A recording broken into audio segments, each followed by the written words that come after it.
Engine തകരാറിനെ തുടർന്ന് train ചാലക്കുടിയിൽ കുടുങ്ങി. പാലക്കാട് എറണാകുളം മെമു ആണ് എഞ്ചിൻ തകരാറിനെ തുടർന്ന് ചാലക്കുടി റെയിൽവേ സ്റ്റേഷനിൽ നിർത്തിയിട്ടിരിക്കുന്നത്.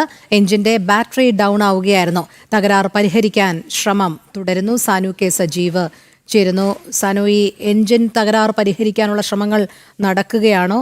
വലിയ രീതിയിൽ ബുദ്ധിമുട്ട് അനുഭവിക്കുന്നുണ്ടോ യാത്രക്കാർ?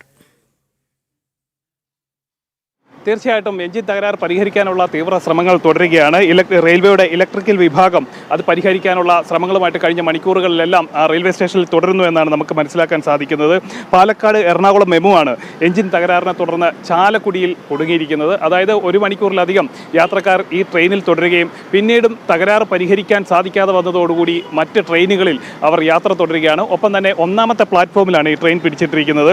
അതുകൊണ്ട് തന്നെ പിന്നാലെ വരുന്ന ട്രെയിനുകൾക്കൊക്കെ മറ്റ് പ്ലാറ്റ്ഫോമുകൾ അല്ലെങ്കിൽ മറ്റ് പാതകൾ വഴി പോകാനായിട്ടും അതിന് സൗകര്യമൊരുക്കിയിട്ടുണ്ട്. അതായത് ബാറ്ററി ഡൗൺ ആയതാണ്, പൊടുന്നനെ ട്രെയിനിൻ്റെ എഞ്ചിൻ്റെ ഭാഗമായിട്ടുള്ള ബാറ്ററി ഡൗൺ ആയതാണ് ട്രെയിൻ തകരാറിലാകാൻ കാരണമെന്നാണ് പ്രാഥമിക നിഗമനം. ഇതേ തുടർന്ന് പാലക്കാട് നിന്നുള്ള ഷൊർണൂരിൽ നിന്നുള്ള വിദഗ്ധ സംഘം ഈ ഇലക്ട്രിക് വിഭാഗം എത്തി പരിശോധനകൾ തുടരുകയാണ്. അതിനുശേഷം തകരാർ പരിഹരിക്കും. വരും മണിക്കൂറുകളിൽ തന്നെ തകരാർ പരിഹരിക്കുമെന്നും റെയിൽവേ അറിയിച്ചിട്ടുണ്ട്. എന്തായാലും 100 കണക്കിന് യാത്രക്കാർ, ഇന്ന് പ്രവൃത്തി ദിവസമാണ്, തിങ്കളാഴ്ചയാണ്, അതുകൊണ്ട് തന്നെ ട്രെയിനിനെ ആശ്രയിച്ച് പോകുന്ന യാത്രക്കാർ നിരവധി ഉണ്ടായിരുന്നു. എറണാകുളത്ത് നിന്നടക്കം 100 കണക്കിന് യാത്രക്കാർ ഈ ട്രെയിനിൽ കയറിയതാണ്. അവർ ചാലക്കുടിയിൽ ഇറങ്ങിയതിനു ശേഷം മറ്റ് ട്രെയിനുകളിലാണ് യാത്ര തുടർന്നത്. ശരി, സാനു കെ സജീവാണ് വിവരങ്ങൾ നൽകിയത്.